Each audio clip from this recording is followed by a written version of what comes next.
Well, good evening. How's everybody doing? There we go. I'm on. Yeah. All right. Well, it is what it is, right? Well, I hope you guys have had a good week. I'm excited to be here and bring you this message.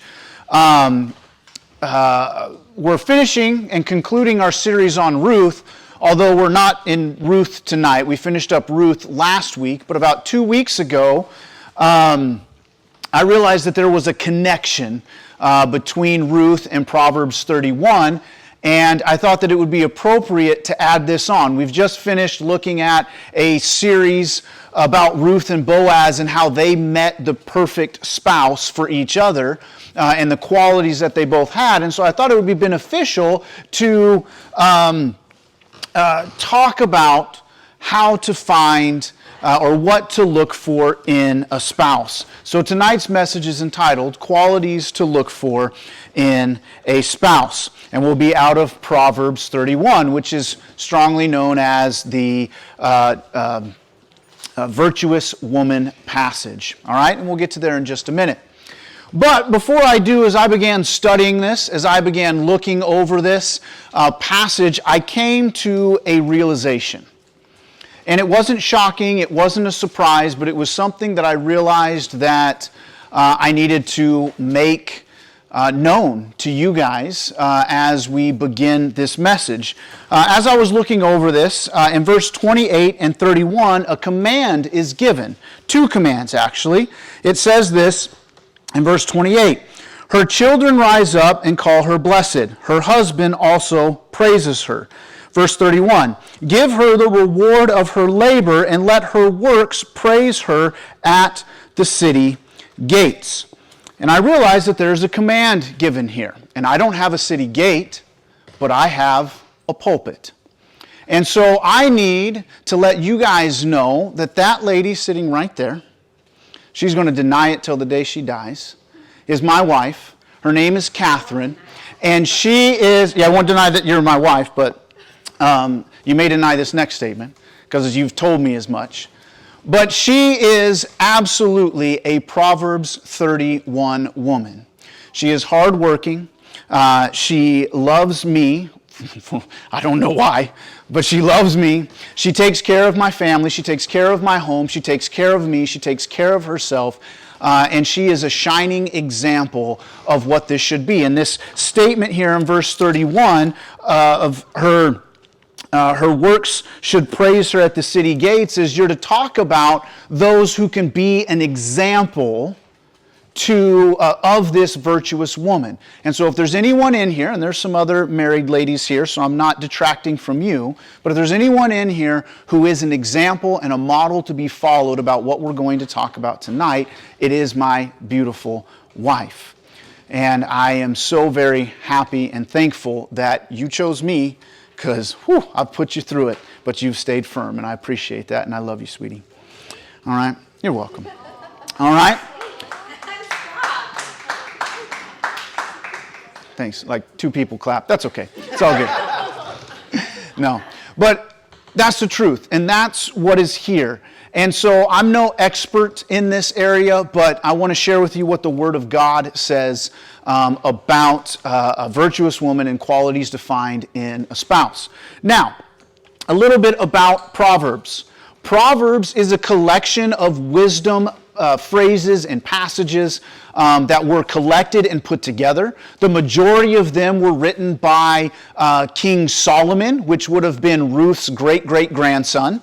All right? But not all of them were. And in fact, when we look at Proverbs 31, it starts off with the words of King Lemuel. And it's like, wait a minute, Pastor Luke, I thought you said a few weeks ago that Solomon wrote it. Well, we don't really know, but let me explain. And let me explain the connection between Proverbs 31 and Ruth. We don't know who Lemuel is. The earliest Jewish writings, the Talmud, which was like their handbook, and Jewish tradition, says that Lemuel was a pseudonym for Solomon, or a name that he used as he was writing. And so their belief is that Solomon was the one who wrote Proverbs 31. Others, and modern day scholars, look at it and go, well, maybe he was just another Hebrew king that wasn't written down, or maybe he was a Gentile king from somewhere else. We don't really know who he is, but this is what we do know. Ruth and Proverbs are linked. Okay, whether it was Solomon who actually wrote it or not, they are linked in other ways. In the original Hebrew canon of the Old Testament, Proverbs was preceded by Ruth. Ruth was just in front of it. So it makes sense that they would just flow right into each other. But the key and the main way that these are connected is by this word, which in English we translate as noble or virtuous woman. In the original Hebrew language, that word is only found in Scripture in 3 places. It is found in Ruth chapter 2, verse 11, where Boaz calls Ruth a virtuous woman, and it is found in Proverbs 31 2 other times. So regardless of who wrote it, Ruth is a historical example of what a noble or virtuous woman should look like. And so we are going to go through this passage as a way for us to examine ourselves, examine those that we're looking for to make our spouse, and find out what a virtuous woman and what a virtuous man, believe it or not, should look like. All right? Proverbs 31 is often referred to as the virtuous woman proverb. And it is used by men as a checklist to make sure that their wife fits everything. And it is used by women as a standard that they should live in hope to achieve. And I don't necessarily disagree with that. I think it's very important that we look at this passage and we do that and we try to become a virtuous woman. But I think there's a lot of misunderstandings about it. Proverbs 31, while it is written about a virtuous woman, there are many commands and standards that men need to stand up to and live up to. So as we go through this, I'm going to do my best to give you practical qualities to take down and note for your significant other when and wherever that may be. And as we go through this, I'm going to point them out for both. Okay, it's not going to be a one-sided sermon, as I know some of you ladies, and maybe the lack thereof, maybe some people didn't show up because they're like, he's just going to go all out and we're just going to be left on, it's going to be one-sided. Trust me, it's not one-sided at all. Most of you in here are either in or you are looking for a relationship. You're looking to find your Ruth or your Boaz. And while Proverbs gives the responsibility of the home placed upon the man, and that it is his job to make sure that it's going in the right direction, the woman plays a huge part. And I believe that is what this passage is showing us, how and what her part is. There's a long-standing deal that a man is the king of his household, right? And he rules on his lazy boy with a stick as he tells his wife what to do. That's not the way marriage works. If you want a successful marriage, it's more than that. Marriage is not a 50-50 deal where you put in 50%, she puts in 50%, and then you make it work. Marriage is 100% from each person, 100% devotion towards the other so that you guys can become one and so that you can be successful in this venture of marriage. All right? And so that's what we're going to look at tonight from Proverbs 31. What does each partner have to put in order to be successful? And that's where I hope to lead us here tonight. But as we go through this, I want to bring one thing to your attention, all right? And that is this. If you're writing these things down and you have them for either now or in the future, and you look at them and you go, yeah, my partner, they fit this pretty close. They're right up in there. But there's just this one or two things that are out there that are like, I don't know about it. They kind of bug me. They're kind of there, but don't worry about it. When we get married, I'll fix it. Don't do that. That doesn't happen. Marriage doesn't fix it. Just ask her. I'm not fixed. All right? I mean, she does have me wearing joggers, which I would have never worn 5 years ago. So there are some things that can change, but there are things that don't change. I don't dance at weddings. I think it's frivolous, and I don't even know why we do it. You get married, go dance with your wife, not with a bunch of people in a room, okay? I'm just saying, all right? There's a lot of things that haven't changed that she hoped to change. It's not going to work, all right? So stop doing it. But with that, let's jump into our passage. And we're actually not going to jump straight into the virtuous woman. We're going to start above because, like I said, this is a message for both men and women. And the first 9 verses are directed towards a man. It says this in verse 1. The words of King Lemuel, a pronouncement that his mother taught him. Wise woman. Remember that. All right? What should I say, my son? What son of my womb? What son of my vows? Don't spend your energy on women or your efforts on those who destroy kings. It is not for kings, Lemuel. It is not for kings to drink wine or for rulers to desire beer. Otherwise, he will drink and forget what he has decreed, and he will pervert justice for the oppressed. Give beer to the one who is dying. Give wine to the one whose life is bitter. Let him drink so that he can forget his poverty and remember his trouble no more. Speak up for those who have no voice, for the justice of all who are disposed. Speak up, judge righteously, and defend the cause of the oppressed and the needy. Now, we have to understand something. This is King Lemuel.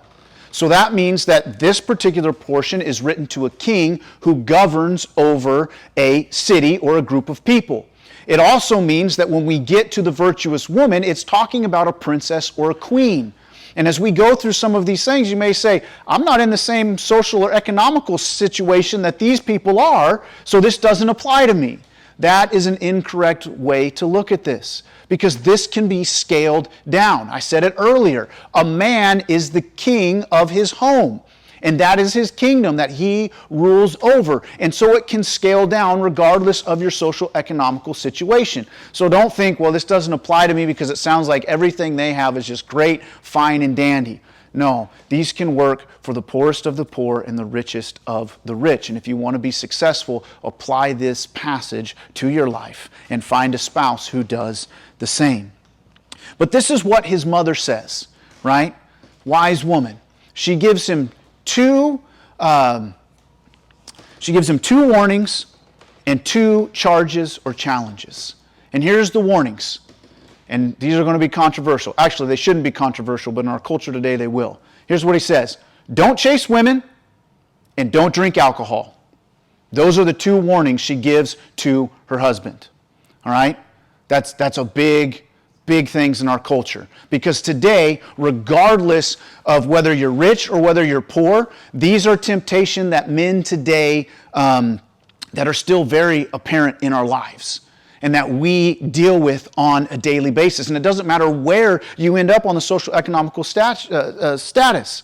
All right? You look at Hollywood and the richest of the rich. What are they doing? They got a little bit better alcohol, a little bit better champagne, but they're drinking alcohol and there's a bunch of half-naked women running around that they're chasing. And they wonder why they can't keep a marriage longer than 3 years. All right? But then you go to the opposite spectrum.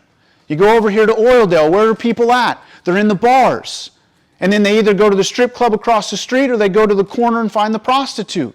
Chasing women, regardless of where you're at, is a problem. And we need to be careful of that because she gives a warning. There are women out there who will want to destroy kings.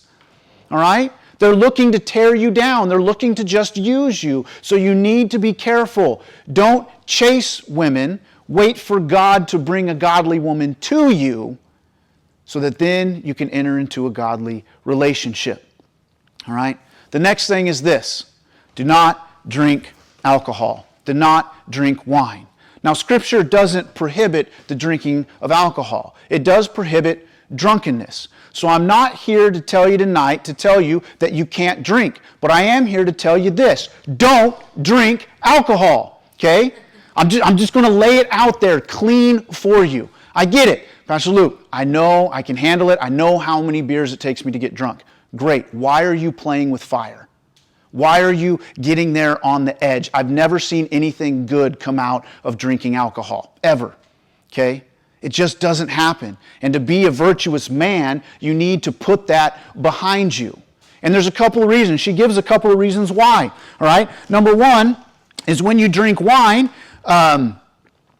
You will forget what you've decreed. You'll forget what you've told your kids, what you've told your wife. All of those things go away. And then on top of that, she says you will pervert justice for all the oppressed, or for those you come into. How can you control yourself, and how can you be a godly husband when you're inebriated or changed because of what the alcohol has done to you? Buzzed, drunk, sloshed, whatever you want to call it. You've got to be careful with that. It is a temptation that will lead you down into the dumps. It's only there. And then I love this. And it took me a while to figure out what this is saying here. But it says, give beer to the one who is dying, and wine to the one whose life is bitter. Let him drink so that he can forget his poverty and remember his troubles no more. So she's saying, give that to those guys. You're up here, you're a king, you have a home, you have a wife, you're a ruler of your household. Don't do that. Give it to the guy who is dying, who is bitter, and who's in poverty, so they can't remember anything. Let me ask you, ladies, how many of you are looking for a husband who's dying, bitter, or in poverty? It's not there. So watch out for it, guys. Stay away from it. It'll just lead there. And here's the deal. You can play with fire 1,000 times and never get burned, but it only takes one time to mess everything up. Because with alcohol comes that love of women.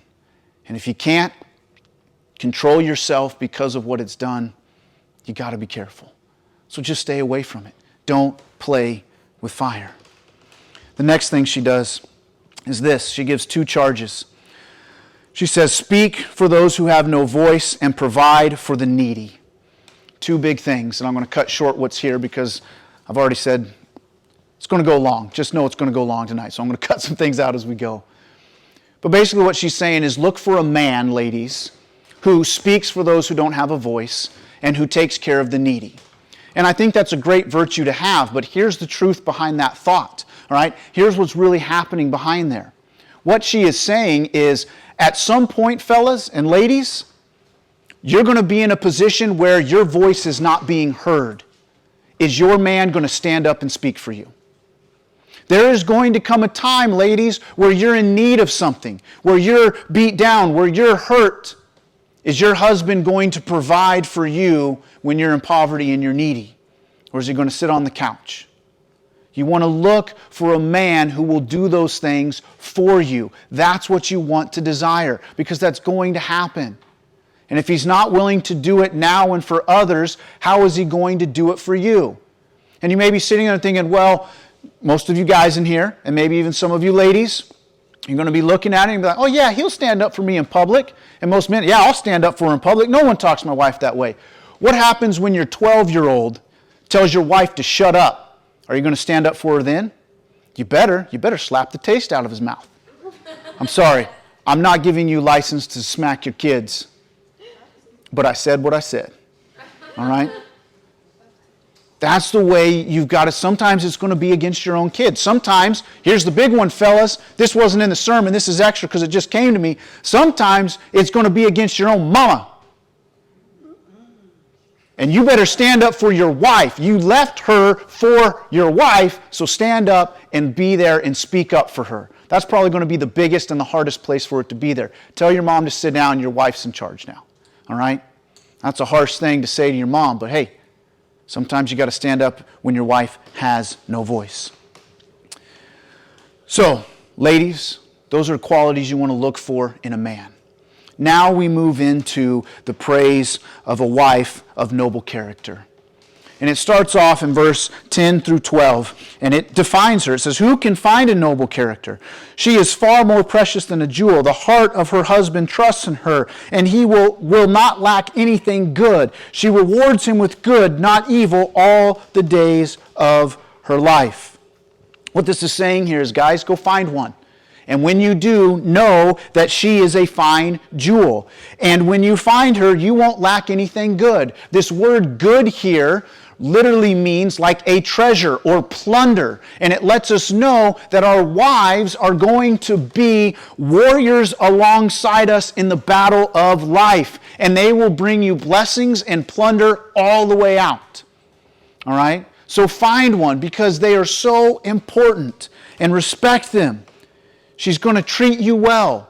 So make sure you put your trust in her. All right? The next quality, and it flows from verse 13 to 22 through 24. And I'm going to try to cut some of this out here, but it all is summed up in one statement. Find a woman who is not afraid to work. Verse 13 through 22 list all of the ways in which a woman should work. She should work with her hands. She should go to the distance in verse 14 to get what is needed. In verse 15 and 18, she wakes up early and then she stays up late because her lamp is never out of oil. She's doing what is necessary to make sure that things are taken care of in the household. In verse 15, it continues. She's going to wake up early to do what? To cook. Now, it doesn't mean that she necessarily has to cook. The most important thing is what's said next in verse 15. She is there to wake up early and cook and provide food for her household and the portions for all of her female servants. So she's providing food and place. She's providing food for you and making sure that everything is needed, whether it's school lunches for your kids, whether it's a lunch for you, whether it's breakfast, whether it's planning dinner. She is up and she is working. And it's not just for the family, it's for those around. Now, we don't have servants, but one thing that our church practices in our life groups is something called meal trains. And that is where when somebody is sick, when somebody has surgery, when there's a death in the family, groups, and normally the ladies, I'm not going to lie, us guys have no clue about this stuff, but most of these ladies, they get together and they start a meal train and they plan out for a week to 2 weeks where every night somebody different is providing a meal for this person.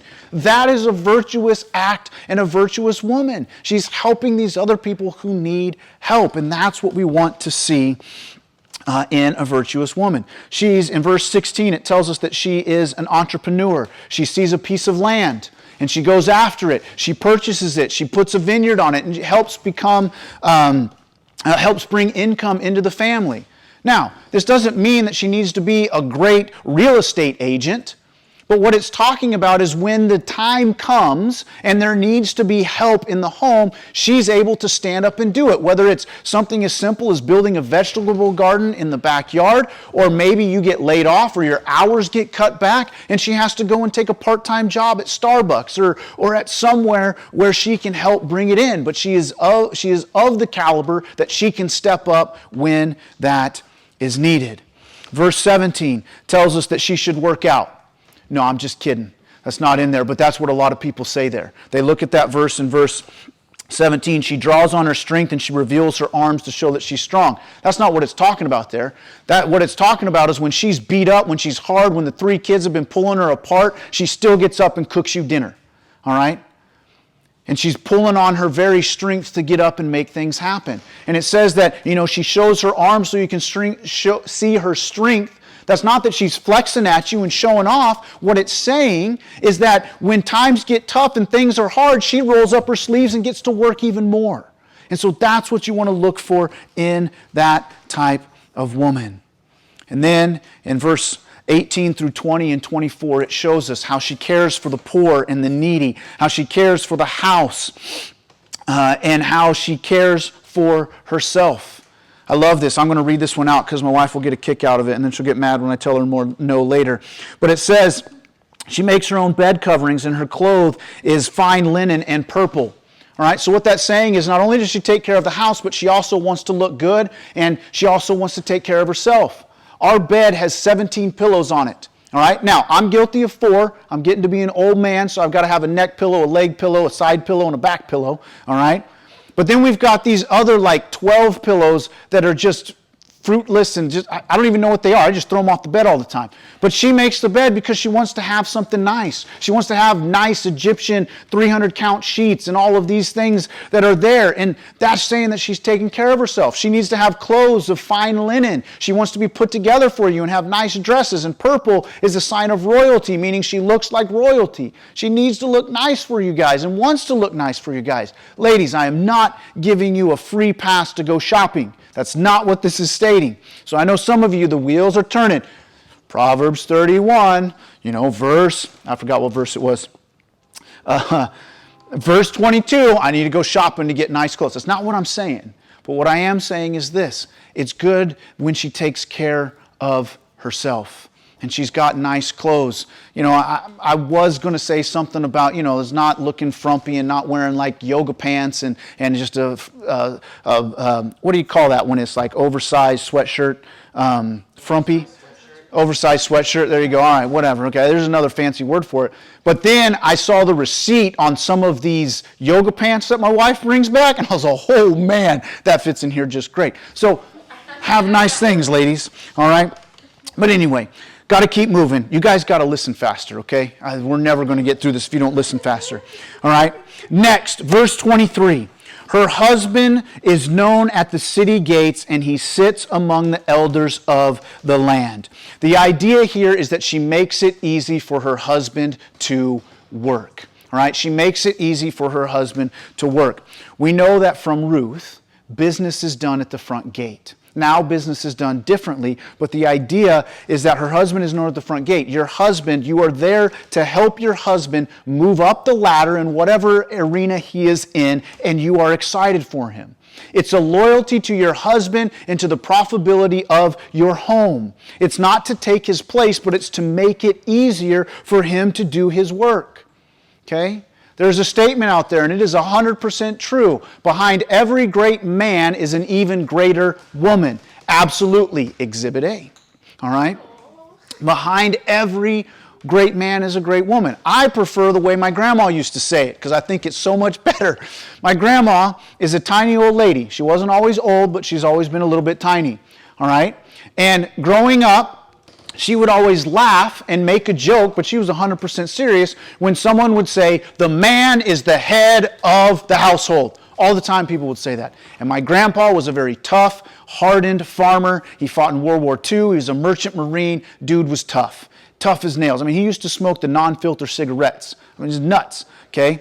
And so he would go through all of that and do all those things. And they would always say that, and she'd laugh and she'd go, well, Tom Burr may be the head of the household, but I'm the neck that turns the head and tells it where to go. I love that. That is so true. That's a lot of what marriage is. All right? Remember what I said earlier on. It's 100% from the man, 100% from the woman. You are devoted together to make it work. All right? And guys, this doesn't mean that she does everything you don't want to do. That's not what this is saying. It's not like she's just there to make your life easier.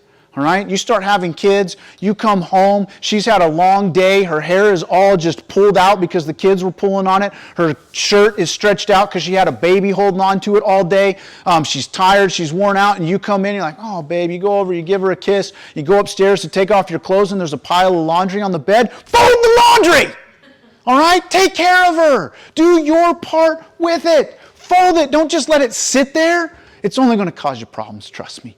Learn to fold the shirt, okay? Don't rely on your mom and don't rely on your wife. Help out around the house. You come home and the kids are tired. She normally has dinner ready. You open the door, you don't smell anything, and she's sitting over on the couch looking defeated and looking beat up because the kids have run her ragged. Don't complain that dinner's not ready. Grab the kids. Say, hey, you go take a bath. We're going to McDonald's. Do you want me to pick you up anything to eat? And give her a break. Help her be successful in her endeavors, especially if you have a working wife. My wife works full time. I do my best to help out in all of those areas and make it easier because we are trying to help each other be successful. This is a two-way street. Help her be successful. You should complement each other. You should be wise enough to recognize each other's strengths and weaknesses and complement them together so that you can become one and so that you can be successful in the endeavor of marriage.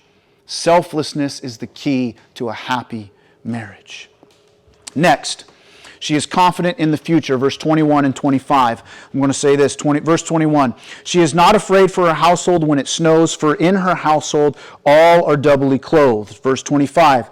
Strength and honor are her clothing, and she can laugh at the times to come. It means that she is prepared and planning for the future.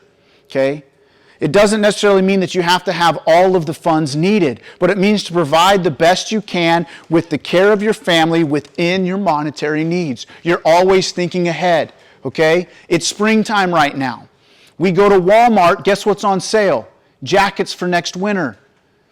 Buy a jacket for your kids next winter, so if your husband loses his job over the summer, you've already got it taken care of. It's about planning ahead and thinking ahead and providing for when lean times come. That's what this is talking about. And here's the deal. You ladies have a great ability to do that. It's a God-given ability to be able to think ahead and see problems coming.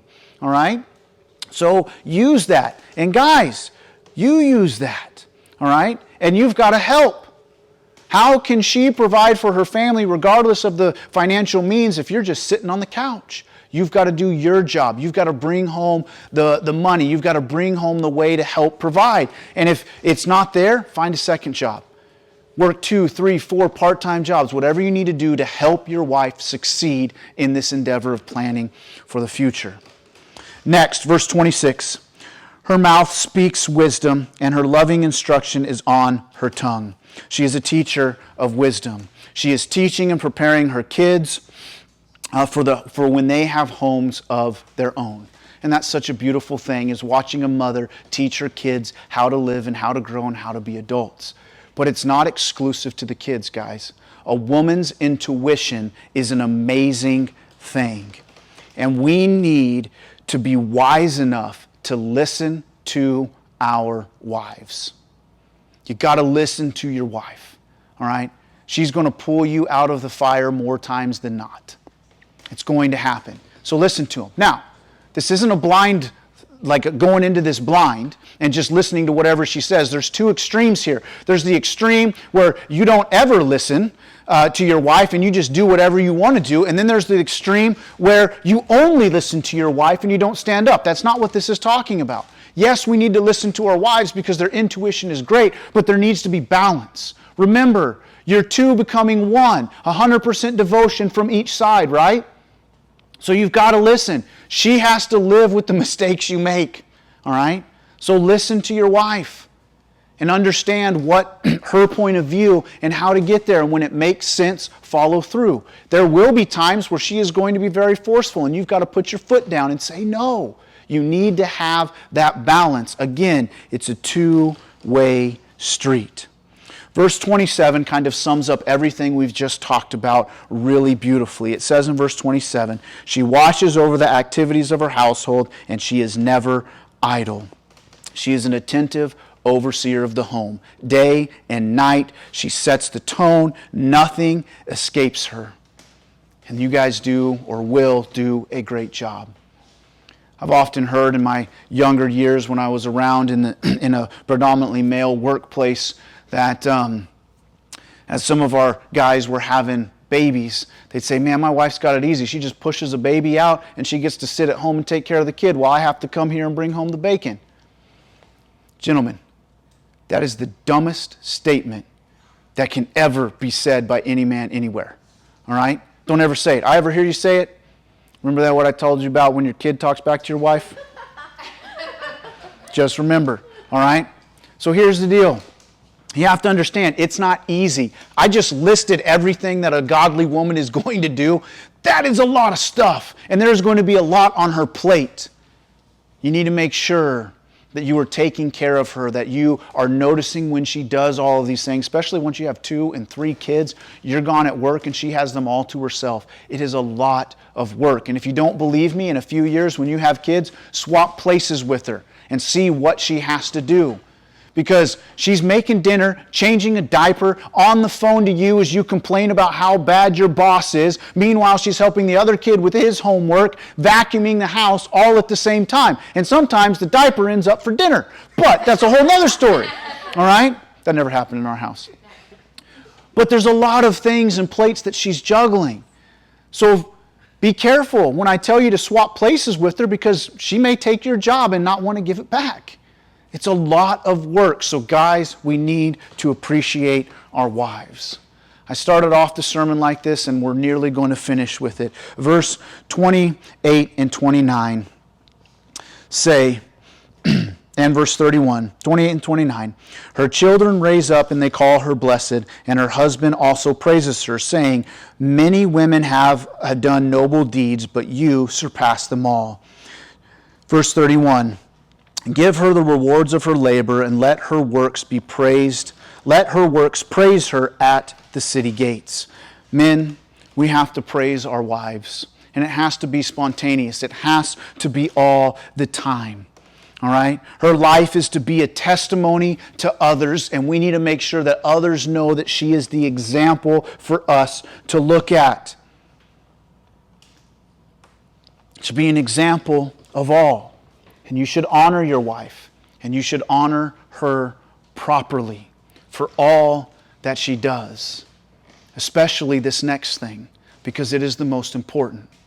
And Catherine, I thank you so much, because your love for the Lord is like a ray of sunshine on a cloudy day.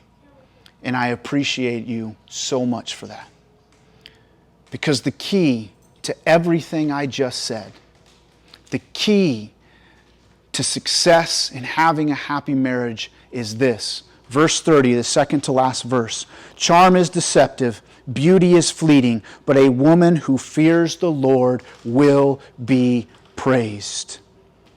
That's the secret. Fear the Lord. Charm is deceptive, beauty is fleeting. Men, we go after beauty. We're creatures of the eyes. But it's fleeting. It'll go away. It'll disappear. Find a woman who fears the Lord. Ladies, you're always looking for Prince Charming. That charming man, he's lying to you. It's deceptive. Find a man that fears the Lord. All right? Charm will fade away. It'll go away in about the first week after you say, I do. So find a man that fears the Lord. Now, here's the beautiful part. Guys, Exhibit A. You can find, don't look over there, never mind. You can find a beautiful wife that fears the Lord. Thank you, Tyson. I'll appreciate that. You can find a wife who is beautiful and fears the Lord. If you find it, she's a unicorn, marry her. All right? Ladies, you can find a man that has charm and fears the Lord. All right? If you find him, he's a unicorn, marry him. All right? There's not many of us out there. Excuse me. There's not many of them out there. All right? I'll make that clear. She's going to eat me alive later. All right? But that is the point. Okay? You've got to fear the Lord. And men, we've been talking a lot about ladies, and I've incorporated you in here several ways where things go, it's a two-way street. But here's the deal. If you're looking for a Proverbs 31 woman, you better be a Proverbs 31 man. You better be fearing the Lord. You better be walking with Him. You better be trustworthy. You better be successful. You better have sound judgment. Be resourceful. Be entrepreneurial, cheerful, responsible, generous, dignified, strong, kind, supportive of your wife and your family, and you better fear the Lord, because this isn't a 50-50 thing. It's 100% devotion from you, 100% devotion from her. So this isn't just a standard for the noble woman. It's a standard of wisdom that both men and women need to strive to achieve so that you can have a successful marriage.